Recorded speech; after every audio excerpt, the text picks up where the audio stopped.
What up, homies? It's time for some more Cosmonarchy development, and you know what that means. We get to look at the Bloodsummon. Hope you guys are all having a wonderful time. I see a Roller Skates in the chat, rare Roller Skates appearance. We got Urim Durum, aka Skirmish Badger. We got Lucy. If you end up watching He-Man, enjoy, and I hope that you end up looking at a cool spot there. I hope you and your time as well with your partner.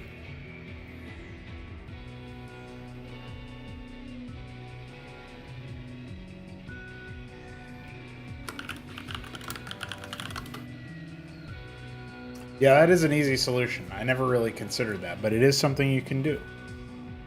And you can explain the Bloodsummon to them, and it'll be perfect. Alright, so today we're taking a look at the Bloodsummon conceptually some more.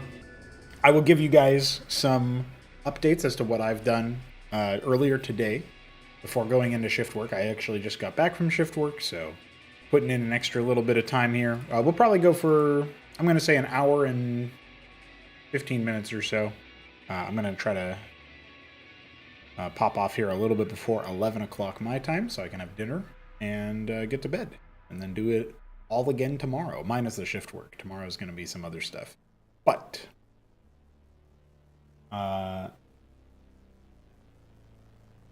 it's going to be a good time. It's going to be a good time. An overview of what was already established. Well, for that, you'll have to go back over the other streams, dude. I don't know what to tell you. I don't have this. I do not have a public setup. This is all local host shit. So, also, you can see a lovely bug. I haven't fixed this yet. I don't know about this one. This is weird. This looks like we've got two different Atrium of Deaths, but we don't. I did instead make the Cortex listed as the tier, but there will be Cortex 2 and 3, second and third strings. Maybe it'll only be a second string for the Cortex. I haven't entirely decided that. So, yeah. So with that, we can say, what did I do since the last stream? The main thing was the Cortex tier change, and then I went through, I had this idea for the antigen. The antigen's going to be a really neat unit, in my opinion. Obviously, it's 25 minerals, 25 gas, so that tells me it won't be super spammed. But when the unit takes fatal damage, it will detonate to deal 20 damage in a 1 range radius. So this might be buffed to 2. And the damage heals allies, just like their main attack, right? So basically it benefits from coagulation. And I think that's going to make this, plus the fact that the unit has splash damage, it's going to make this unit kind of neat in that it will be a good anti-AoE air unit as long as it can attack. If it's like being outranged, that's a different story. But if it's like fighting Skithracors or something, I guess Land Effects would be another candidate. Maybe Valkyries.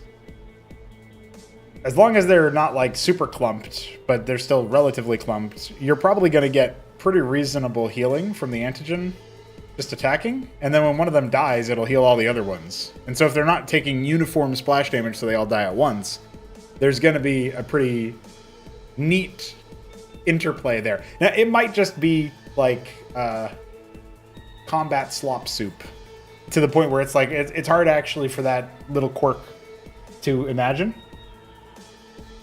But I think it could be pretty nifty. I think like that's a mechanic I want to play around with.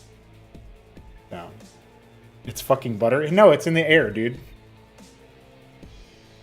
Also, I think the butter did like didn't butter do 35 damage or something really specific, so that when you damage upgraded it twice, it would pop workers immediately, or maybe it was 40. Oh, it was probably like 20 plus 25 to biological. Forgot about that whole system. Yeah, I think this will be a lot more butter. Yeah, banelings. They look like rancid fucking butter. There probably will be infested Terrans. Not deliberate, not just straight up called infested Terrans, it'll be like Bloodsummon Necron or whatever, but There probably will be something like that, but that'll be for later. And that's not butter. I think that's way more reserved. I think something like a sane implementation of the Infested Terran is way more coherently, thematically coherent than butter.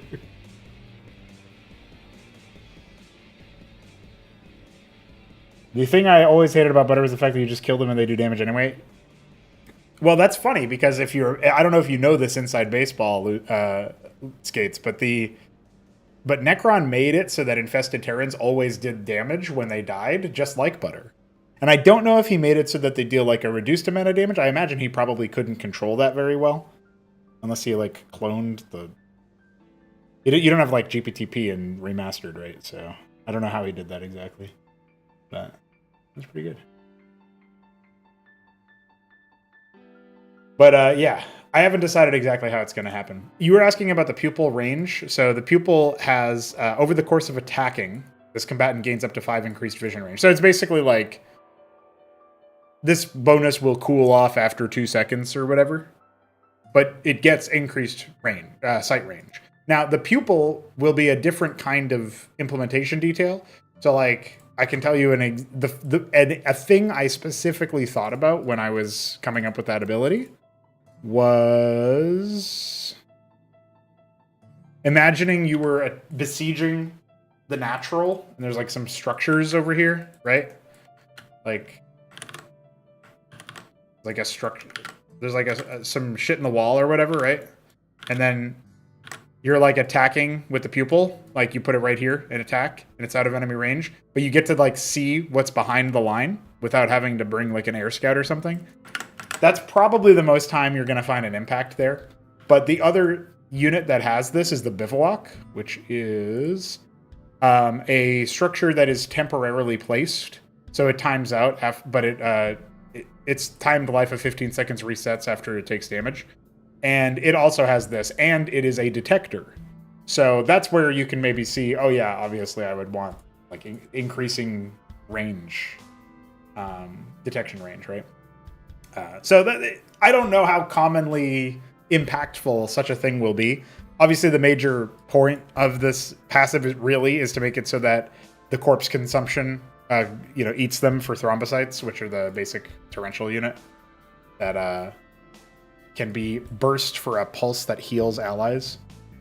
So that's like reverse butter. That's like if butter was good for you. Spoiler, it is. I don't know about Abaddon. I feel like that's a little too mythological. Hey, cool, a live stream. I like what you're doing. Thank you, Kenny U. Hope you're having a good time. We're working on our 5th race right now. So that is the explanation of how the pupil passive works. I hope that made sense. So the antigen change up to make it so that it deals some splash damage in a radius that heals allies. I think is really nifty because it's an anti-air unit. I can make it pretty potent because it's an anti-air unit, so I don't have to worry about it like doing a ridiculous amount of stuff of damage versus what do you call it? I don't have to worry about it doing a ton of damage versus the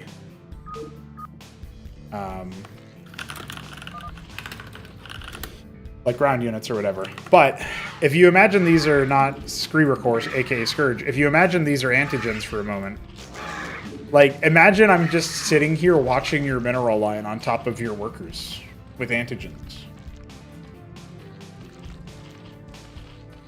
Now what?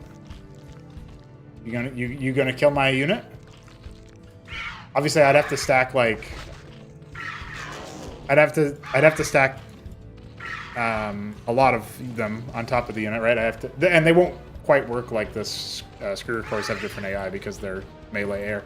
But just imagine this, and then they blow up and kill the worker. I don't know. There's something really funny to me about that.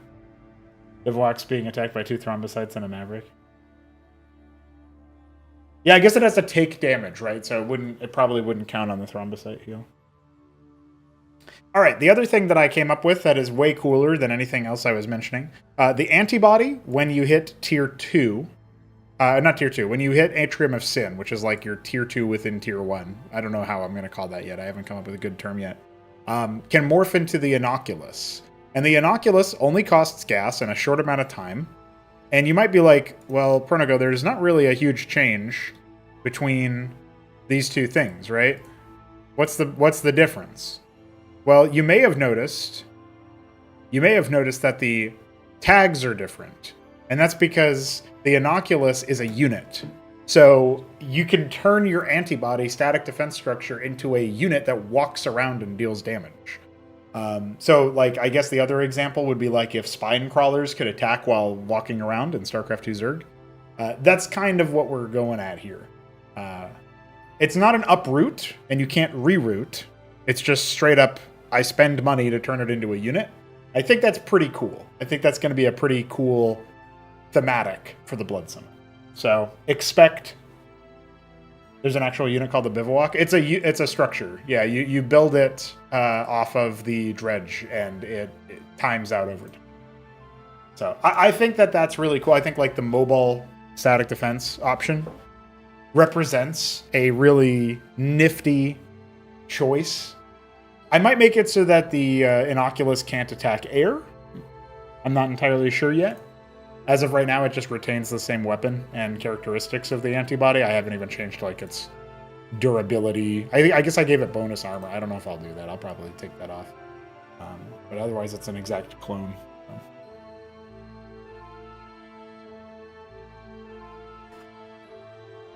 Yeah, a 0.5 makes sense, but there is a third string that you get. So if you go for Atrium of... And every time it says add-on here, pretend it says transmutation. That's going to be the term for the Bloodsummon upgrading their structures in that way.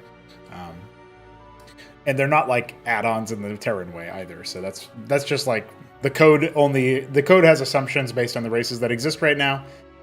We don't have the assumptions based on Bloodsummon yet because I'm defining them as we speak. So this page will look different. Obviously, it's not even using any Bloodsummon assets yet. Because we have to design those or grab kit bashes for those and stuff. Hey, it's Kian. What's going on? We got Kenny Yu and we got Kian. That's not going to... They both have numbers after their names, so that's not going to confuse me at a glance at all. Also, hi, Chimbeka. I forgot to say hello to you. I just answered your question. Same for you, Ryan. Hi. But yeah, the two nested upgrades for the Atrium are basically like... hatchery lair hive, sort of. Except you don't actually require anything for your Atrium of Sin. I have a feeling. We don't have any... Nothing is final for unit costs, including time. And the same is true for structures. Nothing is final about that. Statistics, like durability and stuff, all totally going to be subject to change when I actually get in there and start testing stuff. With demonic metals and stones in some of the structures. The structures are going to be made out of, like... They're mostly going to be made out of the conquered flesh and sinew of past victims. So that probably sounds very edgy, and that's exactly right. This is the Bloodsummon. They exist because other races cheated death too many times. So that is the whole reason why they are here. Infested Terrans and Brood were the only ones that had an attack ground order. Yes, that is correct. But it was like a sap ground, technically, because they were a sapper, like the Goblin Sapper in Warcraft 2. They probably used the same code.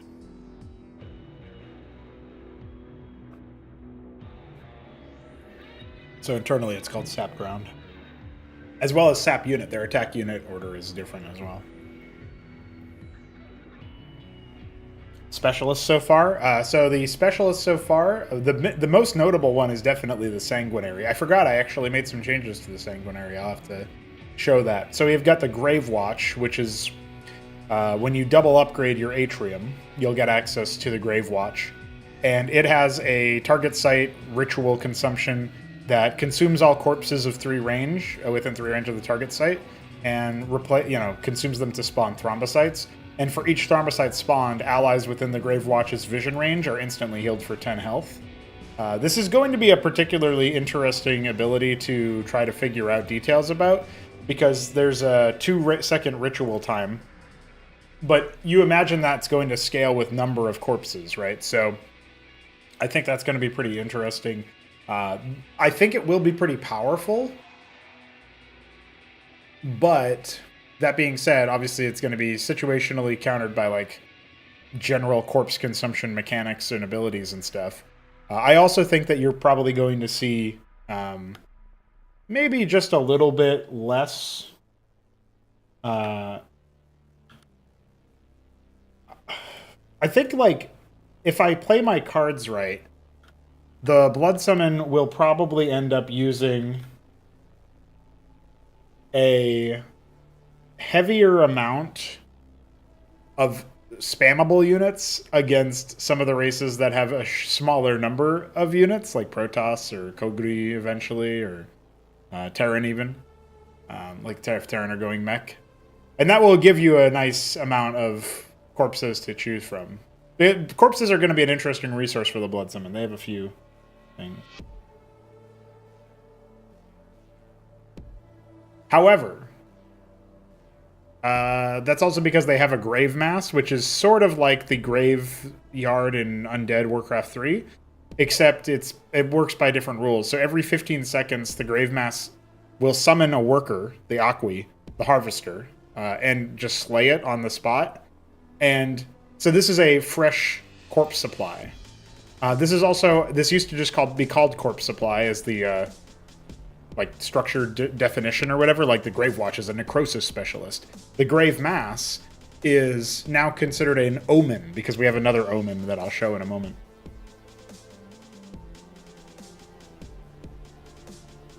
The other specialist that we have is the Sanguinary. The Sanguinary has this ability called Sap Strength, which invokes a ritual using a target enemy. They and all enemies within 4 range are slowly sapped of their vitality. Allies around the Sanguinary are healed equal to the vitality stolen. So, for this to work, the Sanguinary needs to stay alive, and it needs to be able to... and it like can reposition, and the enemy can also reposition. I'm not sure about what the range on the ability is. Like, the cast range will probably be shorter than the leash range of the effect, but what will the maximum range be? I don't know. Not entirely sure.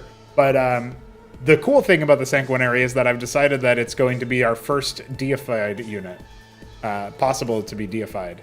So if you guys remember, Sin deified is a cornerstone. Select Bloodsummon combatants can become deified. Raised to godhood through massacre, these combatants gain a host of war-ending capabilities. And so I haven't finalized the roster for the Sanguinary yet. I know it's going to have another ability. But hostiles that die while having their strength sapped fuel a terrible power within the Sanguinary. When the Sanguinary takes fatal damage, if it saps strength from at least 20 hostiles, it becomes deified instead of dying. So this is another example of mass numbers being something that's actually good for the Bloodsummon to unlock potential within one of their units. However, most of the cases that we're going to see deification, you're not going to be able to do it purely off of number of enemy combatants alone. And you're going to need to actually... If anything, a bunch of fodder units are not going to be what you want. They're not going to matter almost at all for the deification. So, I think it's important for them to have something to combat those like unit spam type compositions with, but that's going to be a fun one. And the fact that it just procs it if the Sanguinary hits a certain threshold in its lifetime, I think is pretty neat.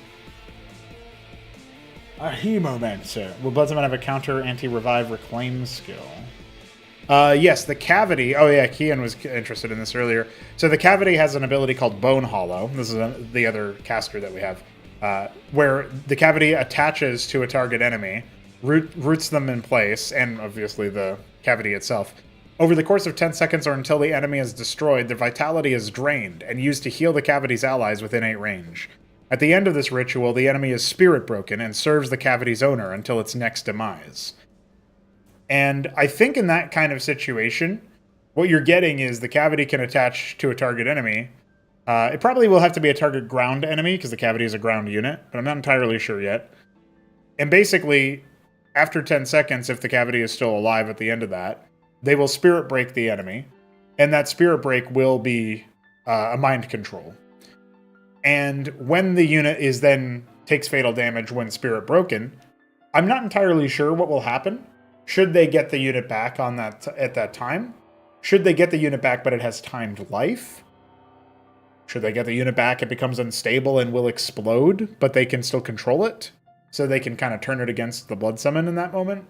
I've got a couple of ideas, but I haven't decided on any one thing. All I know is that at the very least, the unit is going to be mind controlled at that point. If you get the mind control and you didn't kill the unit, there's an argument to be made that the unit should be allowed to come back. But I actually think that the attachment to the... Like, imagine if Dark Archon had to... In StarCraft 1, right? The Dark Archon has to attach itself to a unit it wants to mind control and wait 10 seconds, or however long it ends up being. Maybe it's only 5 in the final cut of the ability. The Dark Archon's not that tanky. It's probably just going to get focused down. So if you control a unit in this way, you probably earned it to some degree, and you have to wonder, like, is this possible to do, you know? Is this actually, like, justifiable? I think that's a lot of investment for an expensive and what will be an expensive unit. You know, it's not the cheapest branch. That'd be torrential. And it's going to have a decent amount of investment to it in order to actually make it work. But that's the first sighting of their mind control.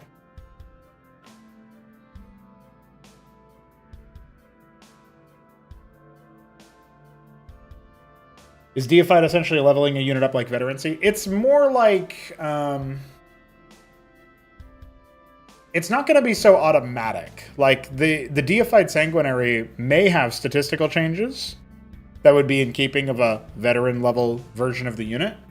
However, it's going to have a new ability that I haven't decided on just yet. And it's going to probably have, like, stuff that changes about it that will be a bit more consequential. Like, okay, you could argue that Veterancy should include, like, maybe attack speed, damage, armor penetration, HP, armor, vision range even at a push. But would you consider, like, attack range being boosted as a thing? Like, I'm kind of thinking that will happen for the Sanguinary. But I'm not entirely sure yet. I have to think about it. Hello, Alexander. I've just been recapping some of the stuff that I have done so far. Earlier today and yesterday as well. We just went over the Sin Deified version of the Sanguinary. Some of it's not yet completed, so like I haven't completed the whole concept and stuff like that. If I was going to drop something in the opponent's worker line, I would consider the Dermis. It does have some splash damage versus ground. I would definitely consider the... I think that's actually... I mean, that's not their only source of splash damage. But it's not... It isn't bad. It's not a bad idea. The Nihilist is like a ranged unit. It's sort of like dropping Bactyls at that point, so it's kind of hard to argue for it.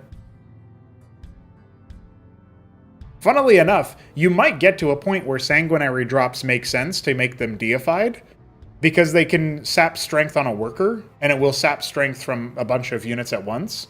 And so that will deal damage, right? Like, when it says sapped of their vitality, it is dealing damage. I haven't decided exactly how much yet, but it might be enough to, like, kill a bunch of Droleth or something. I do think Burrowing will work versus the ability, so you might want to bring Detection. That was something that was a little bit of a point of contention. Oh, I don't think I showed the Haruspecs yet, so I should mention that. That's the final Sarcophagus unit. The Harpy is also pretty neat. I don't think I showed this either. The Harpy is an air unit that can only attack air, but you can attach them to a target and then have them attack ground. And I think that's pretty neat. Like, you can attach them to a ground enemy. It slows their movement speed. You can also attach to air enemies, and it does this too, but the point is that you can do this against ground. Until the Harpy or their victim dies, the Harpy attacks their victim, healing equal to damage dealt. And they have this ritual of, or Eon of Pride cornerstone expression, Eternity's Abandon, which also is something that the Antibody and the Inoculus have, which is kind of fun because it's a static defense thing. And it gains up to double attack speed based on missing health. So there's like an inverse correlation with interaction with Feast of Terror, where you're starting to lifesteal, but you're getting... Think of Aatrox in League of Legends, although that was a while ago. He's probably completely different now. So maybe don't think of that. That's League of Legends. Don't think of League of Legends. But yeah. Hey, what's up, Beaver? What units are detectors for Bloodsummon? So that's kind of what I was basically going back through and checking on.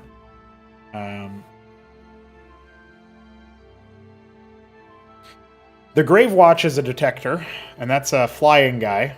The Bivouac is a detector, and that's your structure detection. So you don't have like a stable structure. I do think it's gonna be funny if people do what Ryan said and they have like Thomologs attacking the Bivouac as well as like, I don't know, a macrophage or something, something that deals damage to it slowly enough. Ixodid maybe. Macrophage Ixodid. It might have to be a hostile damage, I'm not sure. But I do like the idea of damaging your own Bivouac to extend its duration. Anyway, those are some cool things there. I was debating whether to make it so that the pupil was a detector, but I decided against it. Oh, that's right. What I decided was that the Nihilist passive War Atrophy, as well as the Dermis, which applies the same atrophy debuff, the atrophy debuff will reveal cloaked units. And both those two units have splash damage, so it's possible to splash your own units to try to like reveal a cloaked unit or something. So there's going to be some situational stuff you can do for detection in lieu of not having consistent detection until you hit Grave Watch. I think that'll be okay, but it does make it so that it's kind of hard for you. The other thing I was thinking about is even making the antigen a potential detector because it has such short vision range. I think that's kind of cute. Like, your detector is really short-sighted, but I feel like that would just be frustrating to play against, or play with, rather. It wouldn't be particularly helpful. Zealots can attack Harpies if they fuck around and find out. Actually, I don't think that the Harpy is going to be able to be attacked by a ground unit. I think it'll still count as an air unit while attached, which I think is kind of fun. But that's mostly because I don't think the tech is there. The form of Cloak. So there's going to be an ability that, generally speaking, exists here called Portents. When this combatant receives damage, it becomes cloaked and decloaks after 2 seconds of not taking damage. This is the basic unit for the occult branch, by the way. Have fun. So, if you don't have detection and you don't have anything that hits hard like a Dracodon or something, have fun slowly killing these units. And yes, there probably will be some kind of tier 3, support unit or something that provides that kind of buff as an aura. You know, the way that, like, the Chantry and the Silver Soul both exist. That'll be an interesting one, for sure.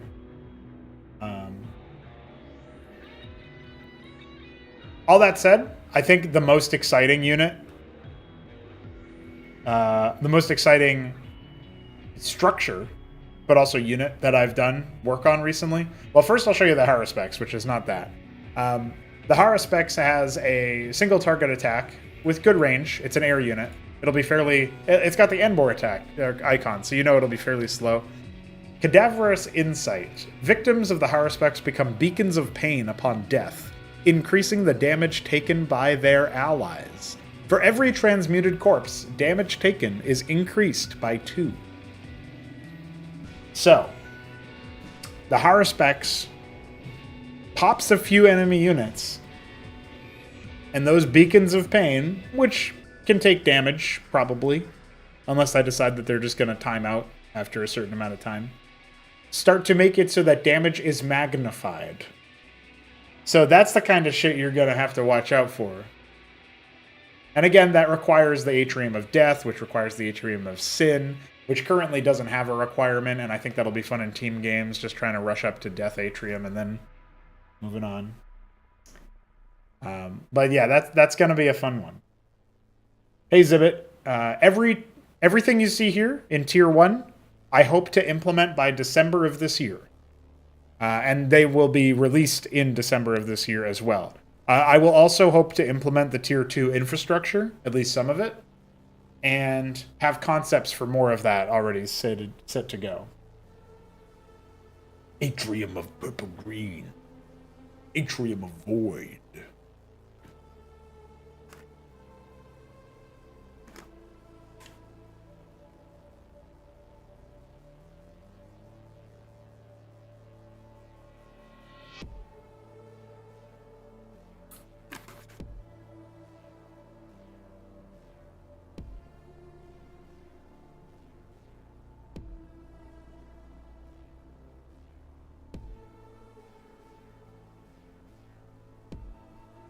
So, probably the best unit or structure that I've made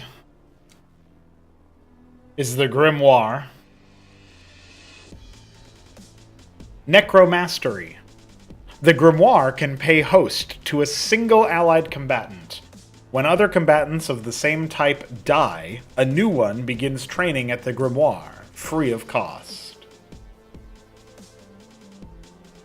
So, let that concept stew in your mind for a moment. Also, this is a detector. Permanent detector. So, forget about everything other than 1v1 for a moment. And by the way, this does mean that if you're in 1v1 Bloodsummon Mirror,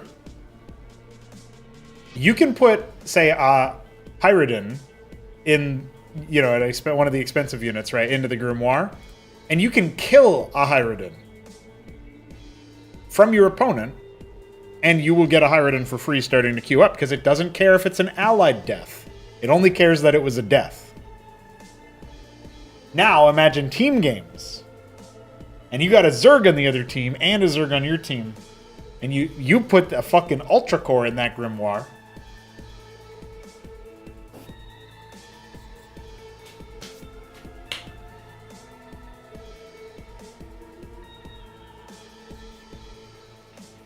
Just saying. Grimoire a Star Sovereign? Yep. That is possible. But how often do Star Sovereigns die? Or a Sovereign live, yeah. Keep in mind, you're paying the time cost, but not the resource cost of the unit. So, the heavier hitters, like the Cavity, you know, listed to take 28 seconds. Okay, well, they're expensive, so that's still probably worth it. Our Spec's 30 seconds. Desiccant is like 28 seconds as well. I don't know if those will be the final cut. But put myself in a Grimoire. Fuck yeah. But will it be you? Will it really be you? Put a worker in there? Yep. It's possible. I think that, like, it's funny, right? Because the Thrombocyte is only going to take, what, 14 seconds, it says. The Ixodid is 12, and you get a 2 per rec or whatever, right?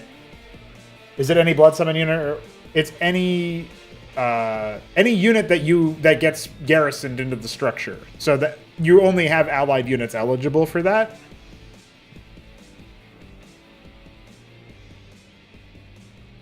Yeah, basically it's a garrison. Air units, ground units, anything one of any unit can go in there. That's the current plan. I don't know how I'm going to achieve that technically yet, but it's probably not going to be that hard.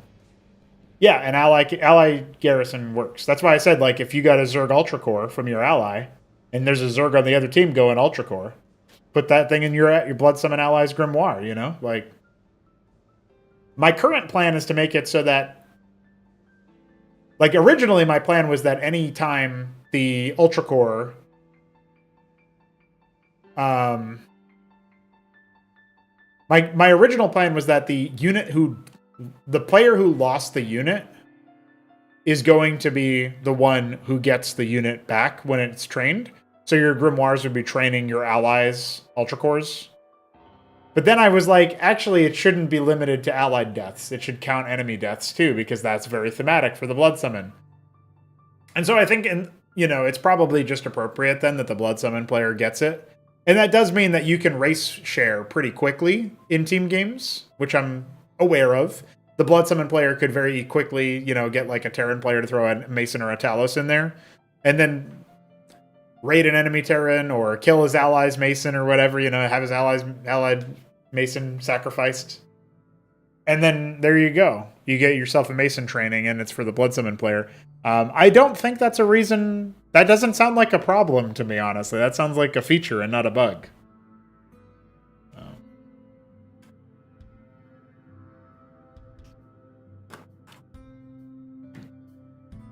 Giant Demon Crow sounds pretty thematic, I think. By the way, they only have 4 flyers in Tier 1, which I guess is appropriate considering the average race. Like, if you look at the Escozi, they only have 4 flyers over here. Although that is counting their like dedicated detector and dedicated transport. So I guess if you count that, they have 6, the Bloodsummon do.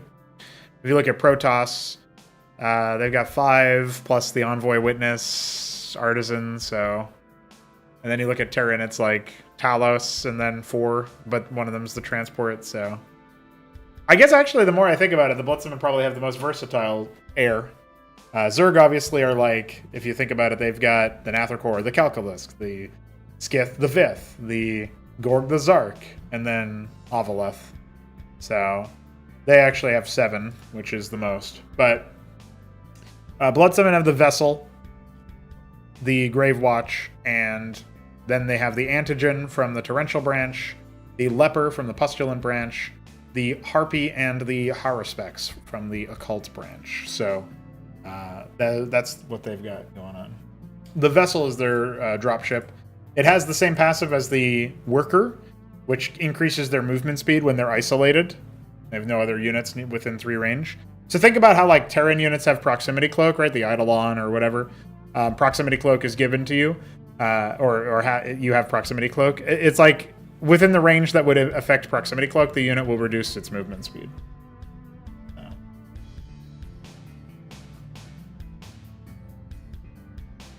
We love theme. Hell yeah, dude. So, yeah, the Aqui can be a really good scout because it has Forlorn Haste. The Vessel will be very good at bombing into a... It's like imagining if you had the Medevac boost in StarCraft 2 Terran currently, but active as long as no enemies or no units were around you. Players' reception of Escozi? I think it's great.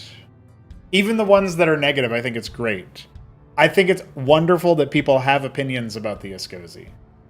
I think the Escozi are really cool, and they've got a lot of work ahead of them to be visually and I suppose auditorily more separated from where they currently are now. They've got a lot of work that needs to be done on their models and stuff like that. And I do have some thematic and balance-oriented work to do on their combat roles and stuff. But it's a 4th race in the game, and people have opinions about them, and they have a meta, and they exist. And that's really fucking cool. And they exist not in a way where it feels like an afterthought, where people are like, oh yeah, that's cool, but let's go back to playing Terran, Protoss, and Zerg. You got people who are sticking with them thick and thin. You got Godwheat. You got Doglived. You got Shopkeeper Dog, of course. You got other occasional people checking them out. I know a lot of the homies like Goosey when he had a burst of activity recently, and he was playing a lot of Escozi by the end of it instead of Terran. And then obviously Slav has been playing a lot also.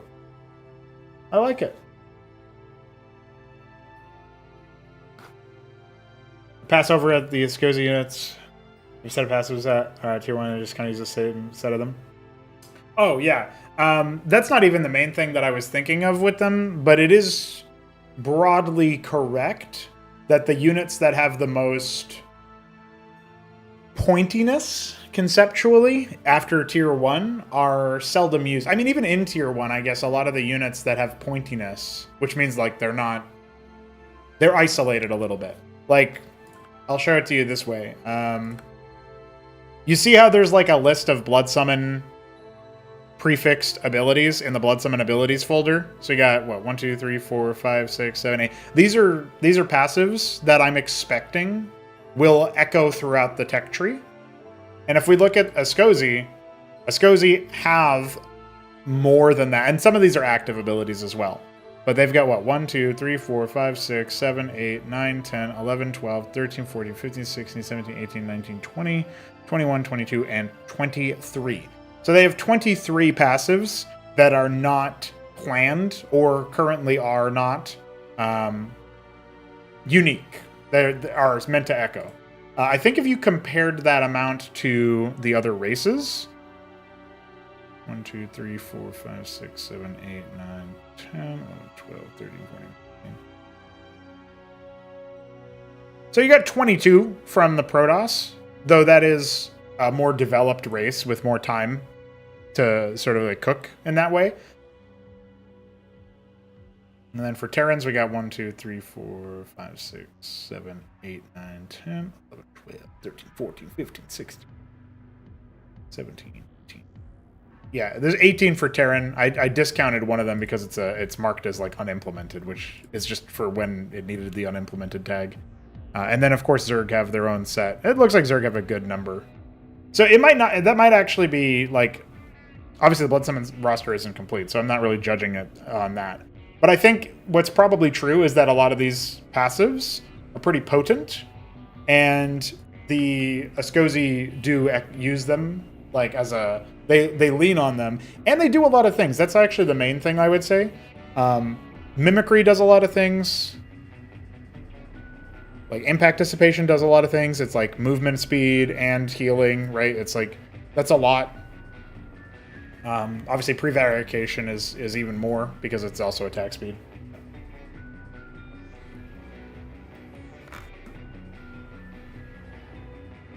Yeah, I think the Ascozi are an excellent addition to the game, and I'm really glad that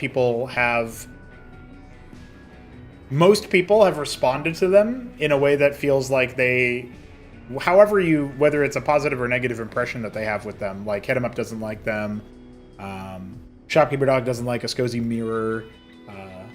A lot of players think that there's an element of BS to the way that their mechanic works with their scrapping the enemy for money and stuff like that. And some units are overtuned and some units are undertuned, and like everybody has these opinions on them. But the opinions are all related to like their presence in the game. They're treating them, even when they have these opinions, strong or not strong. I guess like. Positive or negative, even the people who like them but then have like this change, like Godwheat really wants the blink ability, the jump to ally ability, to be jump to ground, and that's like obviously not happening from a thematic standpoint. I think Doglived also wanted that a lot. So like there's people want stuff about them, but none of them are saying like I don't care. And nobody doesn't care. that's not a thing that you'll get from the people who are engaged in the community. And then of the people who are engaged in the community, I have not once ever heard somebody say, even when they were upset at the Ascozi winning a game or something, I've never heard anybody say, this shouldn't be in the game, like as a race. No, and everybody is excited that there's a fourth race in the game. Even if it's like, it's not what I thought it would be, or it needs some work, or XYZ is a problem. They're still happy that there's another race in the game. And so I think it's great. I learned a lot of lessons from adding a fourth race to the game. We unlocked a lot of tech in the engine side, and the Bloodsummon are going to benefit from that, and the Kogri are going to benefit from that for the sixth race next year, maybe. Who knows? Probably at this rate, right? So yeah, that's my answer to that question.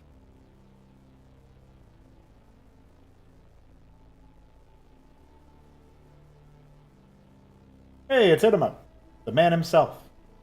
For better or worse, it's because he doesn't make any sense in the context of a Brood War style RTS to me. I feel like probably too early to call, but I think a big reason why they don't make sense right now is because their victory condition is that has been defaulted to exists because in the 1v1 meta, anything else I don't know, but in the 1v1 metagame that I've seen like Shopkeeper Dog and to a lesser extent Godwheat express, their victory condition is stilted because you have to skip the early game due to unit inequity. That will be a subject of addressment in the early game. And then, like, post-Acropolis balance changes and stuff, right? And then the mid to late game, I mean, they kind of skip over tier 2 a lot of games, although it's not all games. Like versus Zerg, they like to stick with the Proscenium for a while. And I think Shopkeeper Dog was messing around with Fontus, but he decided against pulling it out in any tourney game so far. The mid game victory condition of tech rushing into the end game stuff and then just winning off of a short amount of bases, it's like a hyper focused version of the Zerg, like turtle and like grow into an unstoppable force and then sweep across the map, like, which does exist for Zerg, but it expresses itself in different ways. And I feel like that's an expression of like, okay, there's unit inequity, but in the other way, where some of their units are really strong. And like, okay, as an example, the Insurance won't attack air units in the final cut. I can just tell you that. Like, I'm going to remove the ability for the Insurance to deal damage to air units. I'm probably going to rein in the splash a little bit, but the biggest thing is that they can't shoot up. That's the first thing that's changing about the Insurance. Probably its range is going down, so that has to be a bit more risky. And then you can kind of counter it with artillery on the ground as well still. And then when it comes to the end bore, I'm probably cutting its damage by a little bit. It'll probably go from 80 to 60. Maybe the weapon range goes down a little bit as well, so that it's just similar to the Insurance, but it's probably just like a -1. And then I don't think I'm changing anything about the speed or the durability of the unit. I think all that is fine. I might consider upping the cost, because at that point you have access to Insurance, and you should be able to pretty cheaply recycle your enemy's army. So that's something that, like, I didn't know what units the Escozi would be focusing on, but I wanted them to focus on units that had the scrap passive, even from earlier. I wanted players to be like, hit 'em up and play with the Scepter a lot more. Not exclusively, but like I also thought Cosmoscope would be more meta, because air units are so powerful for the other races, and I thought that, well, the Helion is really good in the early game as an air superiority unit, and it takes the enemy air units and kind of double punishes them for making them by winning in the fight and then stealing the money a little bit. But it ended up being an overshoot in the sense that it doesn't feel like the Cosmoscope is very meta, partially because I think of the time cost, but also I think the resource cost plays a part in it. So like one of the ideas that I have is that probably what will happen is that there will be a time cost reduction for a couple of things, or there will be a power build buff. But I'm a little bit concerned about doing that with the Dyad. Like, Shopkeeper Dog had the idea to switch the constituent in the Dyad in terms of where they unlock in the tech tree. I might pursue that. I have to think about it a little bit deeper. Obviously, I've been thinking about Bloodsummon instead. And so all of this is to say that, like, the reason why it doesn't make sense to a player like Hit 'em Up, and probably why it catches so many people off guard in general. Like, Hamster also, I would say he hasn't articulated that it doesn't make sense to him, per se. I think he actually did say that in a clan chat, but he hasn't publicly articulated that. But I would argue that based on his gameplay, he definitely didn't understand the win condition. I think a large part of that is like tier 1 unit inequity means they try to skip past that as soon as possible, and then tier 3 unit equity in favor of the Escozi, whereas the tier 1 unit inequity is in favor of the other races. Tier 3 unit inequity makes it so that if you let them idle on 2 bases, they can come back into really insane situations. So reading the map state is much harder for the Escozi. I don't know if that's going to be different. I don't know if it's going to be that different, in the sense that post changes, and also with the Bloodsummon, I would argue, you do need to adapt to reading a map state to fighting a race that has different things available to it than any other race, and plays in different thematic space and conceptual space than the other races. Like the Bloodsummon have a separate worker and builder, like Harvester and Builder. So that's already a different conceptual space. What does that mean for their early game? How many atriums will they build? Their workers are intended to, like, they cost the same as any other worker. But when you upgrade your atrium, you can train workers faster. What does that mean for them? Things like that. And so I feel like that's worth pointing out, is that, like, you're going to have different dynamics going on for all the races. So let me think about where I was going with that. I think I want to end my current thought before I read chat some more by saying that once the unit inequity stuff is resolved to some degree, and certain particular key changes are made in terms of counter counterplay being reinstated or achieved in the first place for some of these units, the Chantry and Silver Soul are going to have a slight change to how the Sermon works in that respect for their cloak.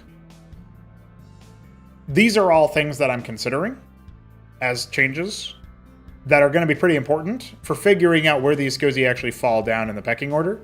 And I feel like those are going to really help crystallize what actually it is. I think, like, will the Skozi be able to win games versus, like, even skilled opponents when, like, one player has 100 workers and the other player has 33 and their armies are, like, relatively even, and the Skozi is like, I have 33 workers, but I have a even army, and now I'm going to win and never be down in money despite being down, like, 4 bases. That is an expression of, like, the units are really, really strong. And people don't understand how strong they actually are because they're not used to that. And that probably won't survive. Like, that's a case where it could be balanced, but it probably isn't very engaging. It also isn't intuitive in the sense of, like, I did all of these RTS things. Why am I losing the RTS? Because nobody knew how the Skozi played. Even I didn't know how the Skozi played. And so that's why you're losing the RTS, is because I didn't get, we didn't get all that much testing. We didn't get all that much refinement. And when things shook down, like, I put it to you this way, I don't think Shopkeeper Dog's going to make it to the grand final, so we probably won't see the Skozi win the tournament or show up in the context of, like, defeating, like, I mean, they made it to the top 4, that's pretty big, but, like, getting to the point where the Skozi are irrevocably changing the tides of history in that way, I don't know that that's actually true, but I'm glad that the Bloodsummon plan of deployment is going to include more units from the get-go, and that they're, like, I'm going to work really hard on their core tier 1 stuff to be, reasonable in that respect. And we'll see how that changes up. But I think there's always the room for stuff like that to occur. Like, I think Acropolis 5, which will feature a Skozi still, are going to have a completely different dynamic for them. You know what I mean? Like, I think that's going to really change a lot about what they're going to do. Anyway, I said I would read chat earlier, so let's go ahead and take a look. When new models of buildings are added, people will feel even more positive about them. Yeah, that's probably true.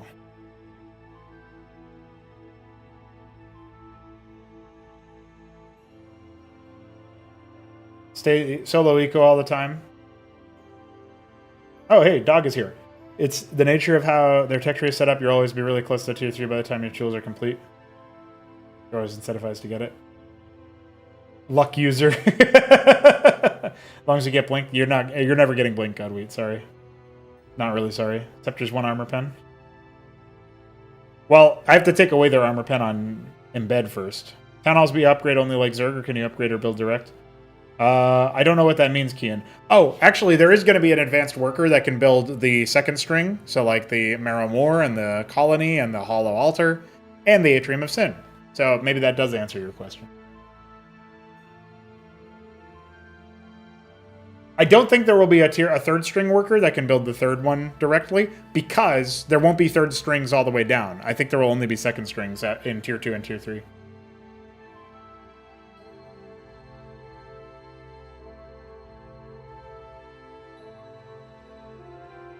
Buff Xyloid except the Fontus. I think the Fontus might be in a good state right now, so yeah, you might be right about that.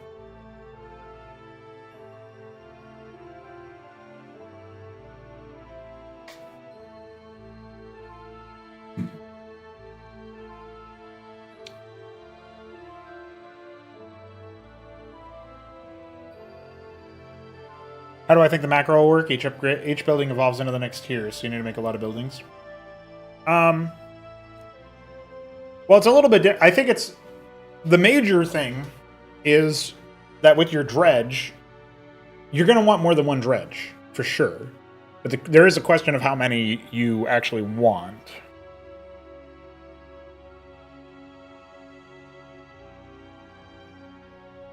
Bloodsummon buildings are more valuable than the other races in general. They are, because if you... That's it. People...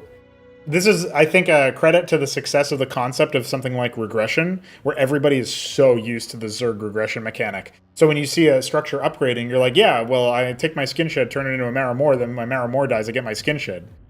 No, that's a Zerg mechanic. That is not a global mechanic for things that are upgraded.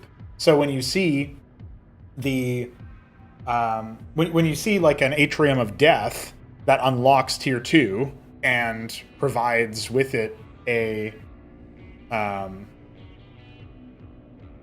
provides with it a whole bunch of other unlocks like the Barren Birth, the Sanatorium, and the Sarcophagus, and of course trains the Grave Watch. Like, these are things that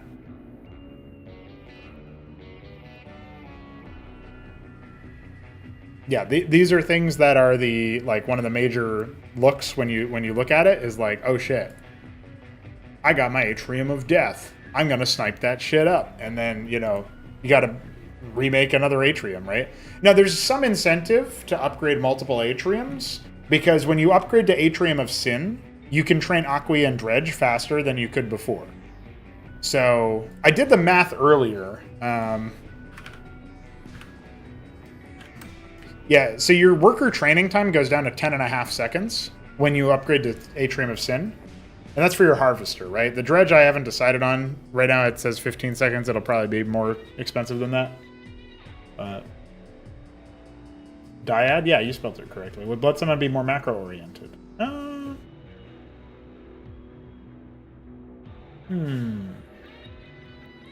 Oh, wait, no. You spelled it twice, so I should say it's with the Y. Bloodsummon would be more macro-oriented. Yeah, I mean, there's definitely some micro options you have with your army, right? But like the thrombocytes are like the most basic unit that you get, and you can summon them from so many different corpse mechanics. But ultimately, they just have a push this button to burst them, you know? Ooh, man, I can already see people group selecting their thrombocytes and hitting a button, and then they all die. I can't wait for that to happen in a tournament game, though. It's gonna be so good. That'll be for me to deal with angry letters later.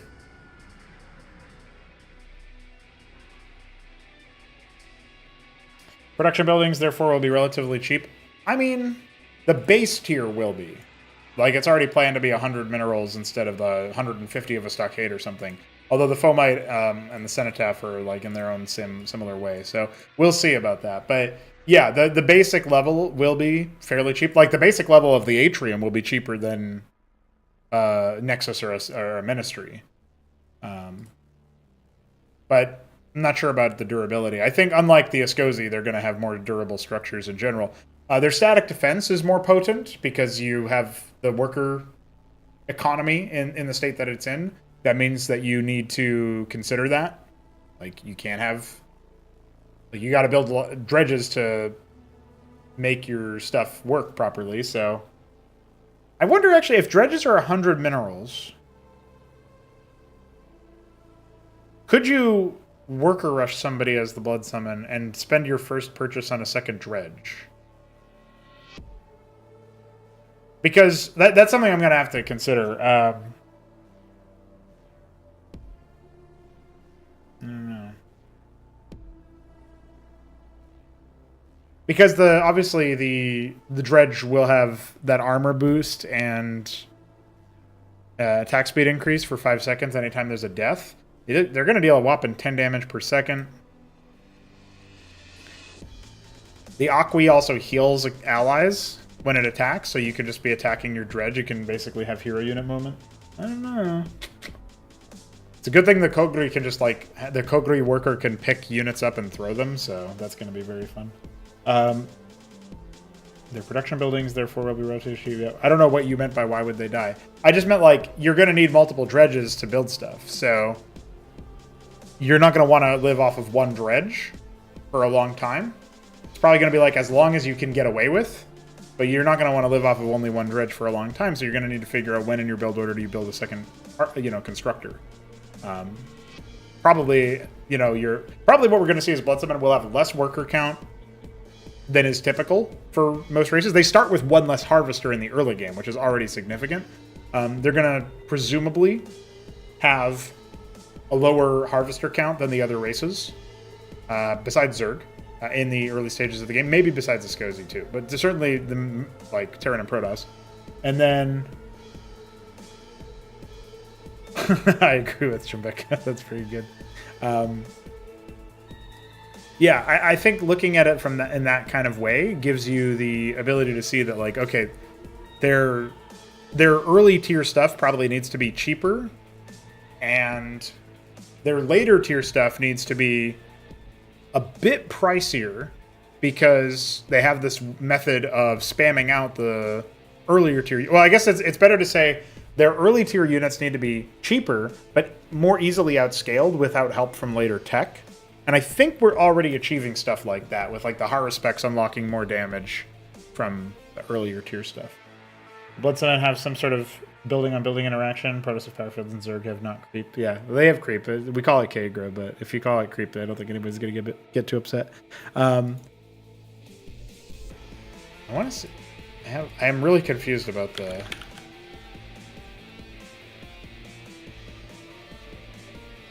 Is it because I have this? Is that the reason why I created 2 this whole time? Holy shit, I fixed it. I didn't think that was possible. That's wild. Well, that's good. I don't know why the Cortex is in the middle of all of this, though. That's... The enables is smack in the middle of the other stuff. Very weird. I didn't really plan on making something that's like a building restriction, but remember the Ritual of Wrath Cornerstone means that deaths around Bloodsummon structures make them go faster, and simply right-clicking a host of your own units, or an allied right-clicking their units, like Zerg, right? When you right-click on an in-construction Bloodsummon structure, or when you die near it, you accelerate the production of the construction time. You reduce the construction time that's left of that ritual by a factor equal to some percentage of your build time. So like, you know, spammable units are an easy choice, but they don't cost that much build time, and so they're not going to give you that much of a benefit. So you can choose to make your structures, your construction, more expensive, but through sacrifice instead of through, like, teamwork like the Ascosi have. So it's a bit of a different thematic. Yeah, I don't think restriction will quite be the right way to think of it. And there's going to be an advanced builder. The tier 3 constructor unit is going to be a flyer that has a 10 range... like blink towards the building site when it starts a construction. So maybe it'll be more than that. It might be able to just invoke it anywhere on the map, honestly. I'm not really entirely sure. So.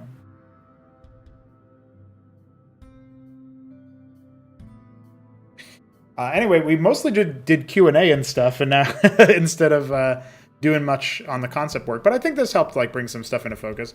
What I can definitely do here is I can go into my list of bounty stuff, or not bounty stuff, my little to-do here. I will say Bloodsummon concept to-do. Let's do the Virophage passive plus pneumophage. Pneumonophage. No, pneumophage. Yeah, that's right.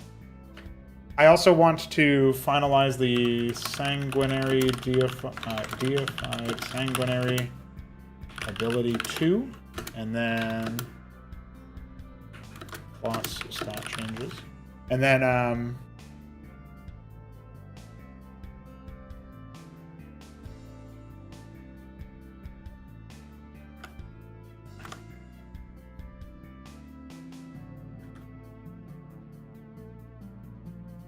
I feel like there was one other thing that I still wanted to wrangle.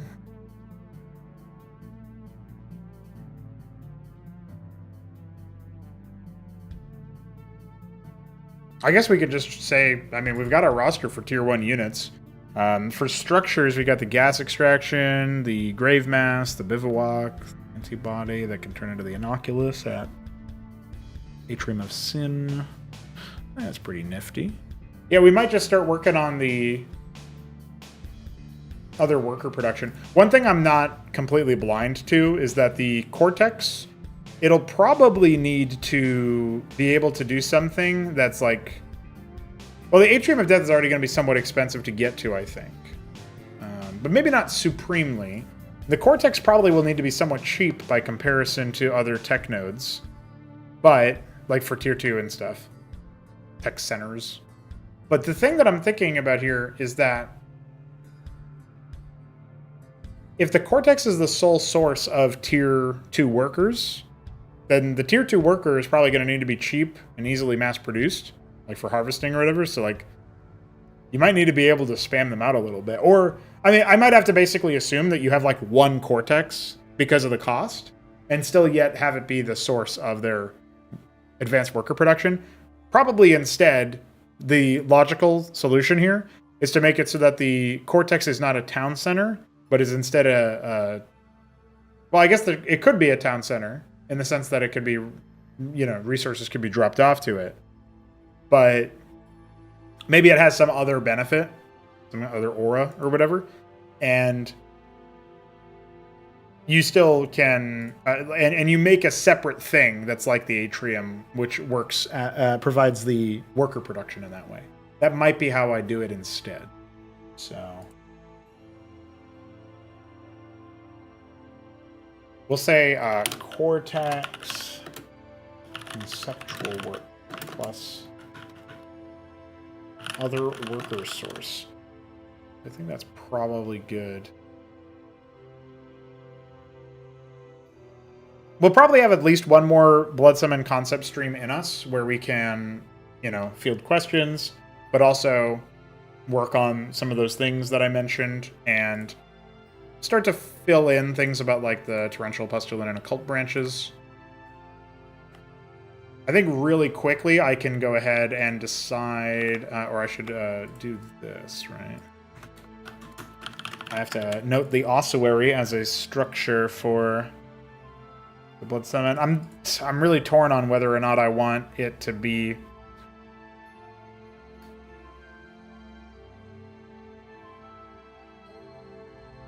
I'm really torn on whether I want it to be an occult structure or a pustulant structure, because ossuary is where you keep remains, and remains can be pungent. I do have pollutant already used. Sanguiphage. Oh yeah, I use goetic.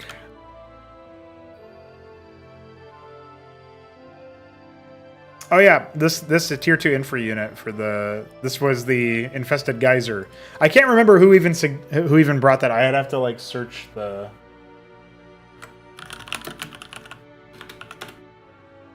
It was Helios Burner. Shout out Helios Burner for that. Oh wait, no. Never mind. Helios Burner was years ago. It was Ave Flame.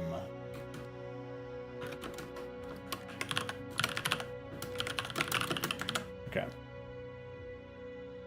There you go. I remember to go and search that up. Yeah, Beaver. The Bloodsummon are planned to have a unit that sort of revisits that concept. It basically will garrison a resource node, except it'll be on top of it and cloaked, so detectors will reveal it. And hostiles that harvest from those resource nodes will be debuffed, like permanently cursed or whatever, and they will spawn something on death. I think that's what I'm going for the revisit to that concept. I guess I should dredge up some of my super old concepts from way before it, too, to see if there's anything that fits the Bloodsummon. Obviously, some Zerg-related stuff could, like that. But,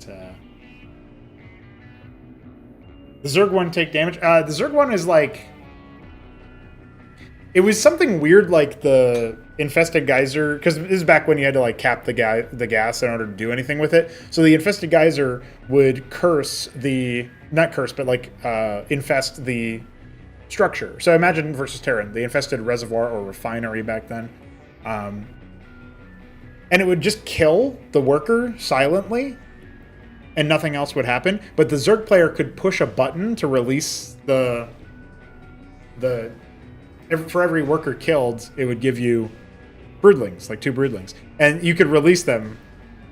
But, like, I think the idea was that, like, try to, like, prank a guy. So, like, he sends, like, he tasks 3 workers into the gas, and then he looks away, and then he looks back, and there's no workers in gas. Like, you know, he looks back, like, a minute later. He's like, fuck, I thought I already put workers on here. And then he does it. It probably would work. It's just so niche. It's, like, so particular.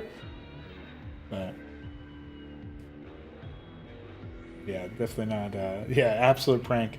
Damages workers when they mine it. Yeah, the raw gas is kind of neat as an idea, because it's like there was a concept, for those who don't know, this was never for Cosmonarchy specifically, but it was for the Xibalba incarnation of Cosmonarchy, like the RTS game we were making in the setting where the Escozi are actually originally from, funnily enough. And the idea is that, like, when you harvest without gas, without a ridge cap or a gas cap or whatever, oh shit, Krista just subscribed on YouTube. Thanks. If you're not subscribed already, what are you doing? I mean, you're watching the stream where I'm working on the race. You know I'll be back live soon for another stream. So you should probably just subscribe. Make Elegon from World of Warcraft make noise at me. What was I saying? Yeah, the raw gas concept is basically, if you don't have a cap on your gas, then your workers will take damage whenever they harvest the gas. And then I think in order to make it actually work in a sane way, it was supposed to, like, be that damage would rapidly heal, like it would undo, but it would make them very vulnerable to harass. It would be like lowering their max life for a little bit, and then it would undo, like when they went back to the town center or something like that. I'm not entirely sure how it would have worked out, but that was something I was thinking about. All right, well, that does it for our stream. We got a couple of small things taken care of. I noted the ossuary and cleaned up some of the other stuff. We did fix the bug with the Atrium of Death. I'm very pleased with that. It turns out it was a user error the whole time. Kind of wild. We don't know about this sorting issue. That's probably a Veek fix, but that's okay. And then, yeah, we talked about all the new units that I added. So it was a lot of talking. It wasn't a lot of doing. Yeah, George did say he could not see himself leaving Zerg, and then you know, I guess he just got owned. I don't know what to say, dude. It's too good, too good. But yeah, we're gonna go ahead and jump into some more of this. At least one more stream like this, where we flesh out the infrastructure units, like builders and workers and whatever else, as well as some more, like one more infrastructure building at the very least. And then, you know, the basic list of like what we're doing in tier 2 for the structures, maybe some of those more out there unit concepts like the Hypocrite, although I'm not sure the Hypocrite might end up being a tier 3 thing. And we'll see about that. But I am going to go eat lasagna. So I will see you guys later. GG.